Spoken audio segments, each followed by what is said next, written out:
Hai co-friends, di sini kita memiliki pertanyaan tentang listrik statis. Ditanyakan di soal, kuat medan listrik di suatu titik P yang ditimbulkan oleh sebuah muatan Q di titik asal O adalah, di sini ada pernyataan 1-4, pernyataan yang benar yang mana? Seperti itu. Nah, untuk mempermudah menjawab soal ini, kakak akan menggambarkan ilustrasinya terlebih dahulu. Jadi di sini kakak memiliki suatu muatan Q dengan titik asal O, karena dia memiliki muatan listrik, sehingga nanti ada suatu titik di sejauh R gitu ya, dari titik O, yang kita kenal sebagai titik P, akan merasakan medan listrik yang ditimbulkan oleh muatan listrik Q. Nah, lalu di sini ada 4 pernyataan nih, mana aja yang benar, seperti itu. Nah, oke, untuk pernyataan pertama, arahnya menjauhi Q jika Q positif dan menuju Q jika Q negatif.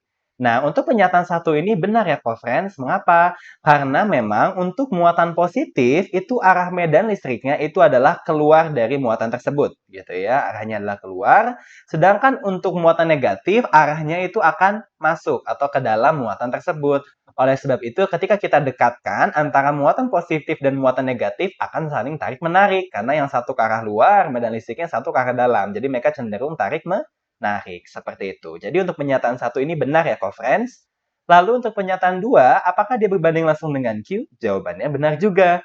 Kita lihat di sini, kita memiliki rumus medan listrik itu sama dengan perkalian antara konstanta kolom dikali dengan muatan listrik dibagi dengan R, atau jarak antara muatan listrik dengan titik yang ingin kita tinjau. Atau kalau bisa dilihat di sini, titik tersebut adalah dari O sampai P gitu ya, OP. Nah, OP ini adalah si R tadi, hanya konstanta kolom yang nilainya 9 kali 10 pangkat 9. Kalau kita lihat dari persamaan ini, E akan berbanding lurus dengan Q, gitu ya. Jadi kakak bisa tuliskan E berbanding lurus dengan Q. Oleh sebab itu, pernyataan 2 ini benar juga. Kalau medan listrik itu berbanding langsung dengan si Q. Untuk pernyataan 3, apakah dia berbanding terbalik dengan kuadrat jarak OP? Jawabnya benar juga. Mengapa? Karena memang medan listrik akan berbanding terbalik dengan kuadrat jaraknya, gitu ya. Nah, kuadrat jarak di sini, R ini adalah si OP tadi, gitu ya.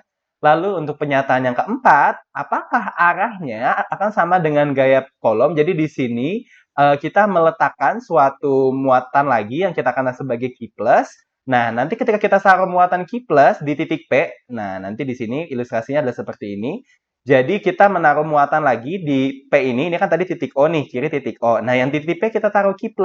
Pertanyaannya adalah apakah arahnya akan sama dengan gaya kolom jika Q-nya positif, atau arahnya dan juga berlawanan dengan gaya kolom tersebut bila Q-nya negatif. Nah, untuk menjawab pertanyaan ini, intinya adalah jika Q dan Q aksen itu muatannya berlawanan jenis, maksud kakak dia satu positif, satu negatif, atau satu negatif, satu positif, maka dia akan tarik-menarik. Seperti itu.